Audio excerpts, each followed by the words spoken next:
வணக்கம். இன்னைக்கு ஸ்ரீமதிஸ் கிச்சன்ல ஈஸியான குழந்தைங்களுக்கு ரொம்ப பிடிச்ச பிரெட் ஆம்லெட் செய்ய போறோம். அதுக்கு ஒரு பவுல்ல 3 முட்டைய உடைச்சு ஊத்திருக்கேன்.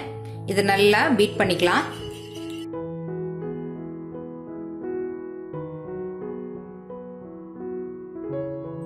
இந்த மாதிரி நல்லா பீட் பண்ணதுக்கு அப்புறமா ஒரு பெரிய வெங்காயம் பொடி பொடியா கட் பண்ணி சேர்த்துக்கலாம்.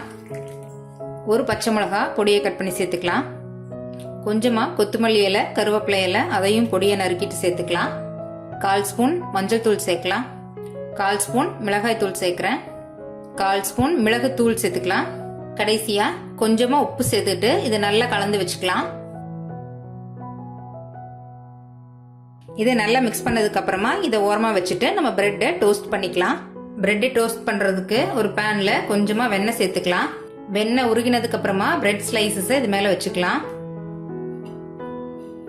இந்த மாதிரி 2 சைடும் நல்லா டோஸ்ட் பண்ணதுக்கு அப்புறமா இதை நம்ம வெளியில எடுத்து வச்சிடலாம். அதே பேன்ல மறுபடியும் கொஞ்சமா வெண்ணெய் சேர்த்துக்கலாம். வெண்ணெய் உருகினதுக்கு அப்புறமா நம்ம கலந்து வச்சிருக்கிற முட்டையும் சேர்த்துக்கலாம். இது இந்த மாதிரி எல்லா பக்கமும் நல்லா ஸ்ப்ரெட் பண்ணி விட்டுக்கோங்க. இப்போ டோஸ்ட் பண்ண பிரெட்டை இது மேல இந்த மாதிரி நல்லா டிப் பண்ணிக்கலாம். ஒரு சைடு டிப் பண்ணிட்டு இன்னொரு சைடு திருப்பி விட்டுருங்க. அதே மாதிரி டிப் பண்ணி எடுத்துக்கோங்க. இப்போ ஸ்டவ் மீடியம் ஃப்ளேம்லயே வச்சுக்கோங்க. ஆம்லெட் நல்லா வெந்து வரட்டும். இப்போ ஆம்லெட் ஒரு சைடு நல்லா வெந்ததுக்கு அப்புறமா அதோட ஓரங்களை இந்த மாதிரி மடிச்சு விட்டுறலாம்.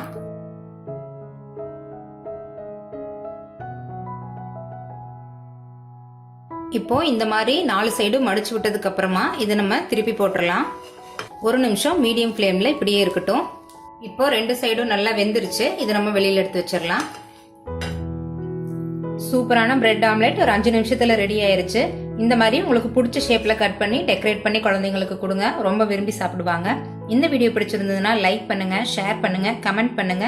ஸ்ரீமதிஸ் கிச்சனை சப்ஸ்கிரைப் பண்ணுங்க. தேங்க்யூ.